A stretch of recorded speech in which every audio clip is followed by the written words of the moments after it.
And now, back to Lee Elci on 94.9 News Now. All right, welcome back. It's 39 minutes after the hour of 7 o'clock. Thank you for joining us. State Rep Greg Howard is hanging out with us, and we appreciate that very, very much. On the phone with us right now, first time we've gotten a chance to talk to this gentleman, former State Representative Jack Hennessey. Jack, good morning. How are you? Good morning, Lee. I'm fine. I appreciate you coming on, and again, a lot of information for us to try to cover here, and I just wanted to sort of start with you telling everybody a little bit about you and why sort of we're talking today, and then we can get into some specifics. Okay. Well, thank you for this opportunity to, spread the word of what's happening in Bridgeport, because the media really is not really covering it that well. But I'm not originally from Bridgeport. I'm from Norwalk. And when I came to the north end of Bridgeport and started paying property taxes and paying attention to what's going on in Bridgeport, I was appalled at the fact that there was never anyone running against the endorsed Democratic candidates.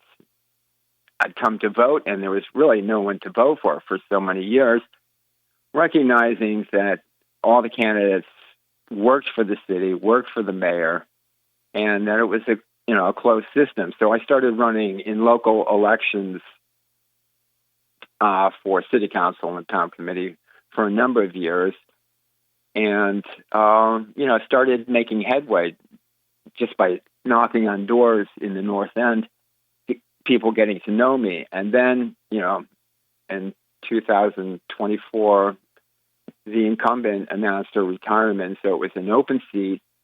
I had been campaigning in the district for years for local elections, and I recognized this was my opportunity to run against the endorsed candidate.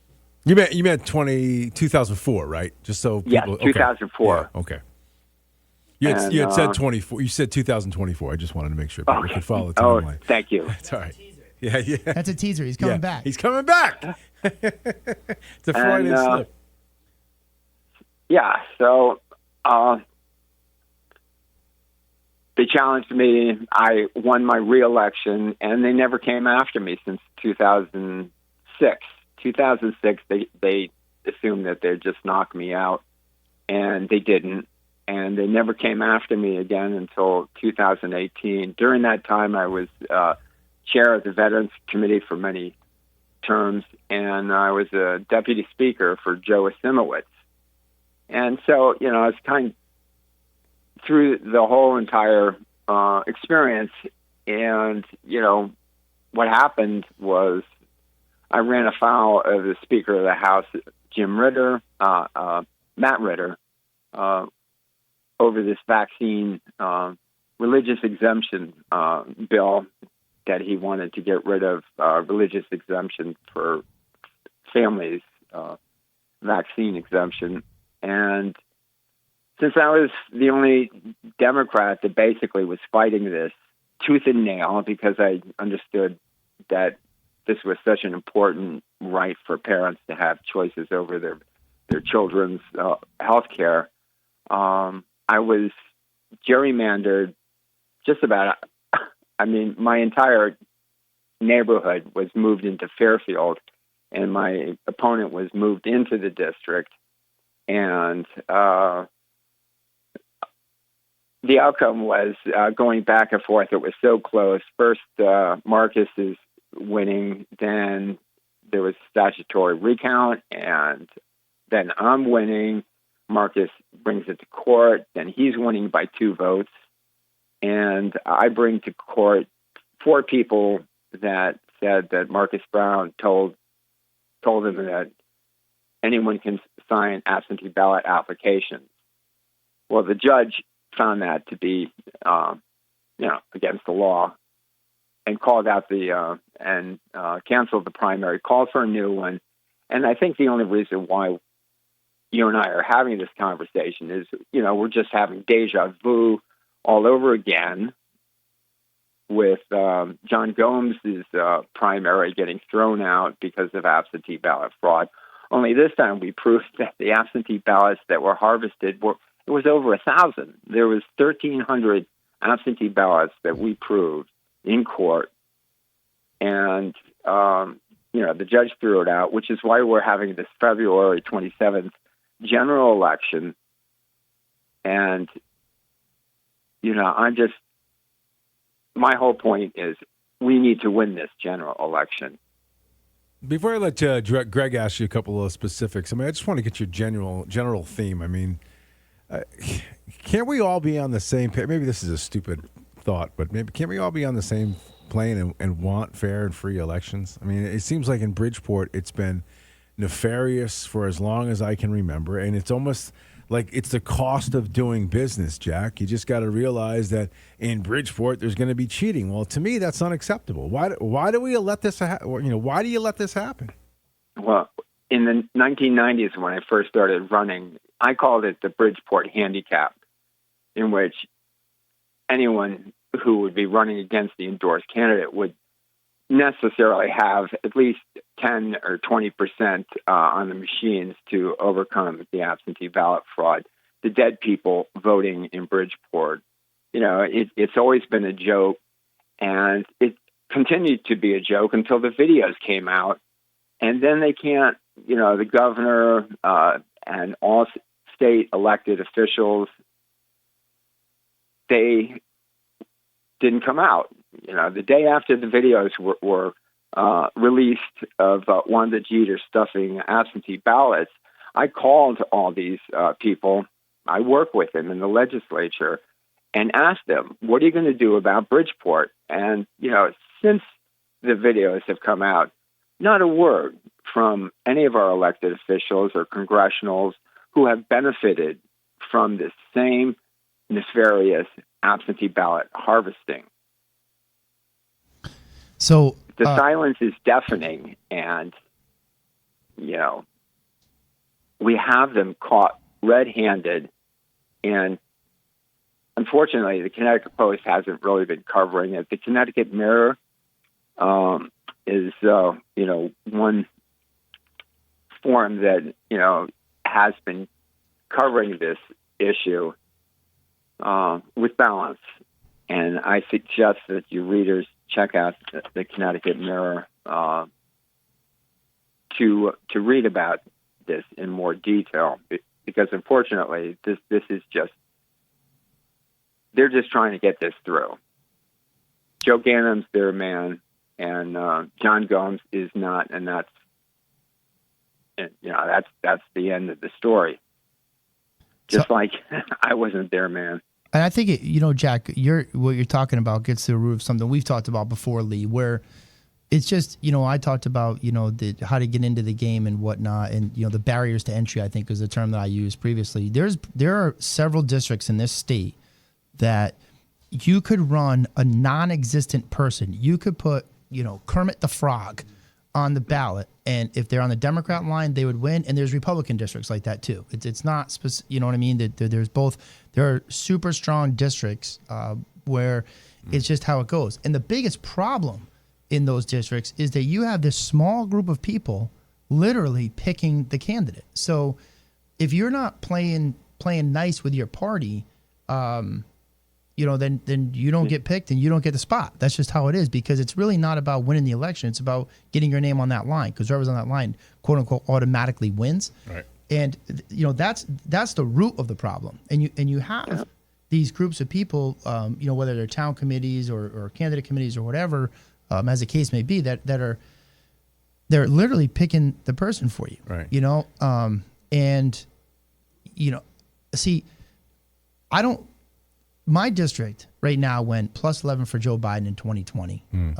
You look at the 2022 election, it was, the governor on down, they won by plus 5, plus 6 on average, something like that. The Democrats did. And I obviously won as a Republican. So I don't feel that sort of pressure because my district is what we call it a purple district, right? Where it's, kind of go either way. But, some of these people that are in these deep blue districts, if they don't play nice with the Democrat machine, they're off. Right. And it doesn't matter what the people want. And it's because, but you got to put responsibility on the people too, because if, we'll stay in Bridgeport, stay Steve Stafstrom, right? Jack. So let's say tomorrow, Steve decided not to play nice with the Democrats and they didn't give him the line. you would think that Steve Stafford changing nothing but just simply running as working families like Jack did, or as a Republican or any other the other parties, would get the same amount of votes that he did, whether he's on a Democrat line or not, because he is still Steve Stafford. But that's just not the case, right? Because people vote party line. Jack, you may not know this, but I've talked about this on the air before, right? So I had a gentleman that I met last year. Now, I ran in 2020. I was on the ballot, and I was on the ballot in 2022, and he voted both times. And he didn't even know as a police officer that was my full-time job. So this is a person who, and he's a nice guy. Don't get me wrong. I'm not trying to criticize him, because he is representative of, I think, a majority of voters, unfortunately, where he just goes and he votes straight down one line or the other and doesn't research the individual candidates. When I show up to a voting booth, I could tell you the positions, or at least the positions that matter to me most, of every single candidate on that ballot. And I had a woman in 2021, right? Because, Jack, we run an even year, state reps, right? 2021, right. I'm holding signs out for a buddy of mine who was running for Board of Ed in my hometown. And a woman goes into the voting booth, goes, I assume she voted, comes out and says to me, "Thanks for running again." I'm like, "What? My name's not even on the ballot. Yeah. Did you write me in for something? For goodness sakes, I got enough to do." But right. It's like, they're just, and I think that's representative, unfortunately, of too much of the electorate. And when people talk about term limits, I say all the time, we have term limits. The electorate could enact term limits anytime they want. So if you think Nancy Pelosi's been in office too long, don't vote for her if you live in her district, I feel like though, and Jack, I'll give you a chance to close it out here, but I feel like it all could be solved with more punitive actions on voter fraud. It seems like we just don't care, right? So this woman is on film and nobody cares. Right, and she's on paid leave. Bridgeport property taxpayers have paid over $40,000 to Wanda Jeter, and she continues to harvest absentee ballots. The only difference between the primary last year and now is that instead of using the drop boxes to dump the harvested absentee ballots, they put a stamp on it and put it in the mailbox where there's no cameras. But the same nefarious operation going. And I just want to tell your listeners that Democrats are terrified throughout the state that they might lose Bridgeport. And if Joe Ganim wins, you can be assured that you're not going to get the governorship or congressional, because this machine works for them. And we have direct links to this Park City Consulting LLC, in which Ned Lamont and Joe Ganim, all the endorsed candidates, they all pay into this Park City Limited LLC, which is run by two of the top Ganim officials, Tom Gaudette and Constance Vickers, who are officials. They make over $100,000 a year for the city, and then they run this LLC that, prior to it being created in 2022, they made checks out directly to Wanda Jeter. So this operation is in full swing, and it's unencumbered by really any kind of scrutiny. And I'm calling out to the rest of the state, if you want to have free elections, fair elections, you need to help us to get rid of Joe Ganim.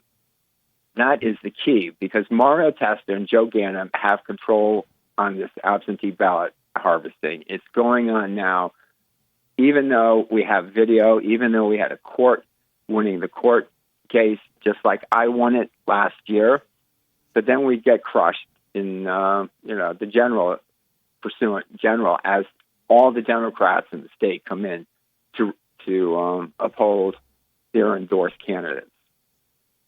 So I'm asking everyone to please come to Bridgeport, volunteer, donate to John Gomes, and help us not just clean up Bridgeport, because this isn't just a Bridgeport-centric thing. This is a statewide thing. This is a state operation that affects everyone in the state.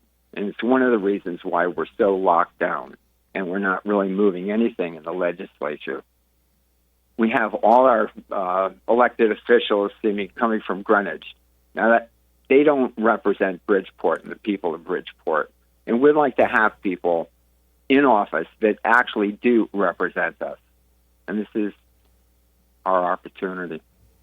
I'd like to say, Lee, just very quickly for everybody listening, you know, Jack Hennessey served 9 terms, right, Jack? 9 terms, am I right? Yeah. 18 years in the state legislature, 18 years as a Democrat, was a deputy speaker. This is not a person who is just upset that the election didn't go his way. This is a person who knows the inside of what goes on in politics in Bridgeport. He understands the inside of what goes on in the Democratic Party and politics in the state of Connecticut. So I just want to make sure that folks understand that that's the pedigree that he comes with here. And I will say in the one term that we served together, and I say this about a lot of my Democrat colleagues, you know, of course my Republican ones too, but I always appreciate it when you can find somebody in that building that stands on their own convictions with honesty. You know, sometimes even when we disagree, I have great respect for, you know, Jack, I always use Robin Porter as an example, right? Because Robin and I probably disagree on just about every single policy that comes forward. We just come from very different places. But even though I disagree with her, everything that Robin says she believes, everything that Robin stands up and talks on or fights for is something that she stands on her own convictions. And I don't know if you share my opinion of her, but absolutely. I hold her in high regard with the greatest amount of respect. Because, and of course she's no longer chair of labor. Right. I mean, she's wrong. Back. She's wrong a lot, but she believes in what she's saying, and it's you know, I'm being a little facetious because I tell that I say it right to her face. I said, hey, I appreciate your conviction. I respect your honesty. You're wrong, and she chuckles and whatnot. Right. But because we do disagree, just because of you know, we're just different people and where we come from. But you know, I say Absolutely. that it is tough to find folks like that. So certainly was a pleasure serving with you for 2 years, sir. Thank you. Likewise. Jack, thank you very much. I'm out of time. I wish we could talk a little bit more, but down the road, let us know if something else going on. You got it. Thank you. I appreciate it very much. Jack Hennessey, former state rep. Greg Howard, thank you, buddy. Appreciate you hanging out with us. We'll come back. Mike Pacetto is right around the corner. We'll chat with that entrepreneur, Stephen Bucci from the Heritage Foundation, around the corner as well. Phone calls in the 9 o'clock hour. All that coming up. Hang on.